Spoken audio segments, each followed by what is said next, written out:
Mayank, Trump की एक बात जो कि मिडिल ईस्ट के कई ऐसे देश हैं जिनको रास नहीं आ रहा है और हमास को तो बिल्कुल भी रास नहीं आ रहा है। उनका कहना है कि जिस जमीन के लिए हमने इतनी लड़ाइयां लड़ी, अब वहां से ट्रंप कह रहे हैं कि चले जाओ। हमास की बात कही, देखिए हमास तो इस बयान को कतई स्वीकार करने को राजी नहीं है, बल्कि बहुत एग्रेसिव उनके रिएक्शंस आए हैं। अबू जुहरी जो है, उन्होंने प्रवक्ता जो है हमास के, इन्होंने कहा है कि गाजा को लेकर ट्रंप ने जो कहा है वो हास्यास्पद और बेतुका है। इस तरह का कोई भी विचार क्षेत्र में अशांति लाएगा। हमास की तरफ से साफ साफ कह दिया गया है कि आप जो करना चाहते हैं ये कतई स्वीकार नहीं होगा, और अगर इस तरह का कोई कोशिश भी की जाती है तो इस क्षेत्र में अशांति, परिणाम अच्छे नहीं होंगे। अब आप समझ जाइए कि उनका कहने का क्या मतलब है। दूसरी तरफ एक इंटरेस्टिंग बात यह हुई है कि ट्रंप के इस बयान के बाद एक बैठक होती है, इसमें मिस्र, सऊदी अरब, कतर, जॉर्डन, संयुक्त अरब अमीरात और फिलिस्तीनी जो प्राधिकरण है PLO जो है, इसके विदेश मंत्रियों की एक मुलाकात हुई, जिन्होंने इस ट्रंप के बयान पर चर्चा की, और उसके बाद इनकी तरफ से एक संयुक्त बयान जो है वो रिलीज किया गया है। और इनका कहना ऐसा है कि अगर फिलिस्तीनियों को उनके स्थान से हटाने की कोशिश होती है तो ये फिलिस्तीनी नागरिकों के अधिकारों का उल्लंघन होगा। अब देखिए, ना सऊदी अरब इस मामले में अमेरिका के साथ है, ना मिस्र साथ है, ना जॉर्डन साथ है, ना UAE साथ है। और बार बार फोकस ट्रंप का रहा कि जॉर्डन में बसा दिया जाए, कहीं और बसा दिया जाए फिलिस्तीन को। उस बात के लिए भी जॉर्डन भी इसलिए और देखिए, मिस्र के जो राष्ट्रपति हैं अब्दुल फतह अल सीसी, इन्होंने कहा है कि फिलिस्तीनी लोगों को उनकी भूमि से हटाना अन्याय है और हम इसमें भाग नहीं ले सकते। तो यहाँ पर एकजुट मुस्लिम, देखिए जितने इस्लामिक देश हैं, इस्लामिक जो कंट्रीज हैं, वो कोई भी अमेरिका के इस प्लान से बिल्कुल सहमत नहीं है कि गाजा से जो है फिलिस्तीनियों को हटा के कहीं दूसरी जगह भेज दिया जाए। अगर अमेरिका ये कह रहा है, ट्रंप ये कह रहे हैं कि जॉर्डन या मिस्र भेज दिए जाए, तो वो भी तैयार नहीं है इसके लिए कि हम कैसे इतनी बड़ी संख्या में शरणार्थियों को कैसे स्वीकार किया जाएगा। तो ये काफी सारी चीजें हैं जो इस समय बड़ी अनप्रैक्टिकल लग रही हैं। अब देखिए, मिस्र ये कह रहा है कि भाई हम आपके साथ मिलकर शांति पे काम करने के तैयार हैं। अगर आप गजा में शांति बनाए रखना चाहते हैं तो हम पॉजिटिवली आपके साथ काम कर रहे हैं, लेकिन अगर आप ये कहोगे कि फिलिस्तीनी यहां से हटके कहीं और चले जाएं तो ये कतई स्वीकार नहीं है। अब ऐसे ही देखिए, सऊदी अरब की तरफ से भी बयान आया है। सऊदी अरब का जो विदेश मंत्रालय है, उन्होंने कहीं ट्रंप का नाम नहीं लिया, लेकिन उनकी तरफ से जो कहा गया कि हम फिलिस्तीनी लोगों के वैध अधिकारों के उल्लंघन, उन्हें दूसरी जगह पर बसाने या फिलिस्तीन की जमीन पर किसी देश के कब्जे को लेकर हमेशा से खिलाफ रहे हैं। ये सऊदी अरब का बयान है। सऊदी अरब भी इस बात को डिनाई कर रहा है कि भाई कोई और आ जाए और फिलिस्तीन पे जो गजा पे जो है वो कब्जा करके बैठ जाए, हम इसका विरोध करेंगे। तुर्की की तरफ से जो बयान आया है, तुर्की के विदेश मंत्री हैं हकन फिदान, इन्होंने कहा है कि ट्रंप का यह बयान अस्वीकार्य है, और इसके साथ ही उन्होंने ये चेतावनी देते हुए कहा कि अगर ऐसा कुछ होगा तो इससे क्षेत्र में तनाव और बढ़ सकता है।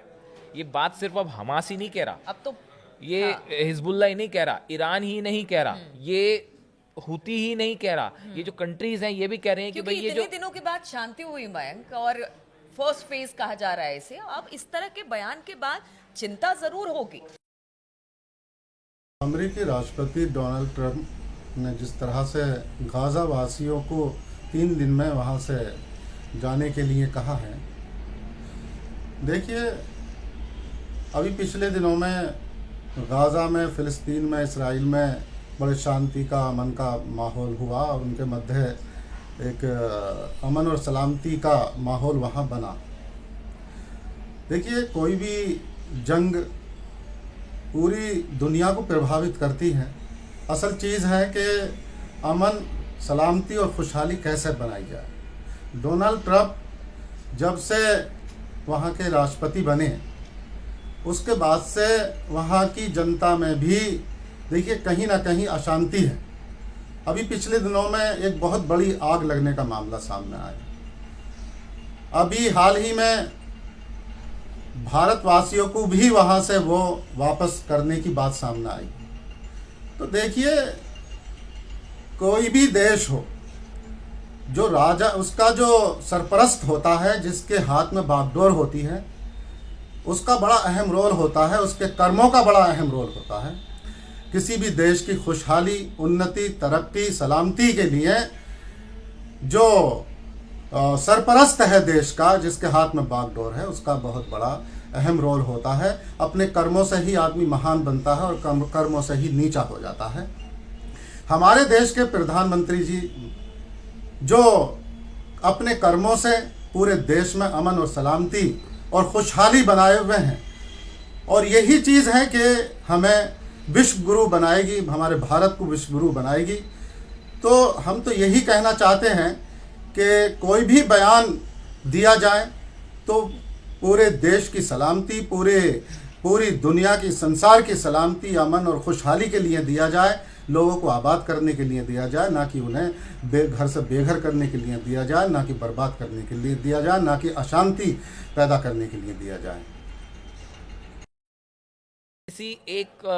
किसी देश के लोग जो वहां रहते हैं उनको वहां से हटाने की जब कोशिश होती है तो ये आसान नहीं होता है। और इतनी बड़ी संख्या में अगर फिलिस्तीनियों को हटाना आसान हो गया होता तो ये कब का हो गया होता, ये अब तक नहीं हो पाया। इतने समय से जो ये फसाद छिड़ा हुआ है, इतनी तबाही, इतना विध्वंस हो रहा है और इस मामले में आप सफल नहीं हो पा रहे हैं। उसकी वजह आप देखिए, आप अफगानिस्तान की बात कर लीजिए, आप इराक की बात कर लीजिए, वियतनाम की बात कर लीजिए, सब जगह ये जो फोर्स के दम पे जब चीजें होती हैं तो बड़ा मुश्किल होता है, मामला आसान नहीं होता है। अच्छा देखिए, दूसरी तरफ ये है कि यहाँ तो इस तरह के बयान दिए जा रहे हैं कि फिलिस्तीनियों को उन्हीं की जमीन से हटा दिया जाएगा, जिसके लिए फिलहाल तो देखिए सब अब मिडिल ईस्ट के जितने देश हैं वो देखिए सब इसके समर्थन में। एक इंटरेस्टिंग बात ये भी है कि देखिए ट्रंप जो है वो ट्रंप शांति भी चाह रहे हैं।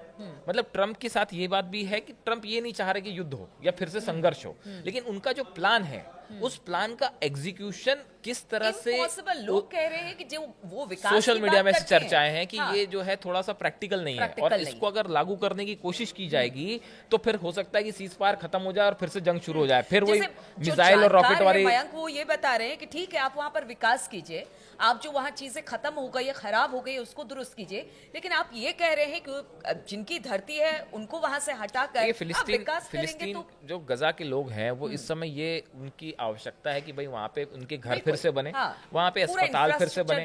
अब देखिए असल में इस बयान के पीछे जो मैं समझ पा रहा हूँ, या जो सोशल मीडिया में कुछ एक्सपर्ट कह रहे हैं कि अमेरिका ये चाहता है कि इजराइल को सुरक्षित किया जाए, गजा की तरफ से किसी भी तरह की चुनौती इजराइल को ना मिले, वहां से कोई रॉकेट हमले ना हो, हमास किसी तरह का अटैक ना करो। उसके लिए ये प्लान हो सकता है कि अमेरिका की तरफ से जो बयान आया है, जो ट्रंप का बयान आया, उसके पीछे मकसद हो, लेकिन इसका एग्जीक्यूशन जो है वो बड़ा ही, मतलब सोशल मीडिया पे एक्सपर्ट कह रहे हैं कि बहुत मुश्किल है। मयंक वो दिख रहा है कि वो इजराइल के समर्थन में ही है ये सारी चीजें, मतलब उसको सपोर्ट करने के लिए ही अब देखिए अब इसी बीच देखिए कि कैसे जो एक फिर से एक इजराइल के खिलाफ एकजुट होना शुरू हो गए हैं। उसी का नतीजा ये है कि ये कहा जा रहा है हुती की तरफ से कि अगर मिस्र या जॉर्डन अगर ये चाहें और अमेरिका एकजुट हो जाते हैं अमेरिका के खिलाफ, तो हम इनका साथ देने के लिए, यमन इनका साथ देने के लिए तैयार है। हुती बीच में जो है वो आके ये कह रहा है कि हम एकजुट होकर लड़ने को तैयार है। तो कुल मिला के ये इस बयान से पूरे क्षेत्र में एक बार फिर से अशांति का माहौल है। बिल्कुल, तो अशांति का माहौल ट्रंप के एक बयान के बाद देखने को मिल रहा है। अब तो देखिए जितने इस्लामिक देश हैं वो भी ट्रंप के बयान की निंदा कर रहे हैं, नाम ना लेकर इनडायरेक्ट वे में, लेकिन जरूर ये कह रहे हैं कि भाई आप जिस देश के लोग हैं उनको हटाकर आप विकास की बात करते हैं, ये पॉसिबल ही नहीं है। और ऐसे में सारे लोग एकजुट होते दिखाई दे रहे हैं। अब ट्रंप के इस बयान के बाद क्या ट्रंप अपने इस बयान को वापस लेंगे या कुछ और होगा, इस पर लगातार हमारी नजर बनी रहेगी। आप बने रहिए हमारे साथ।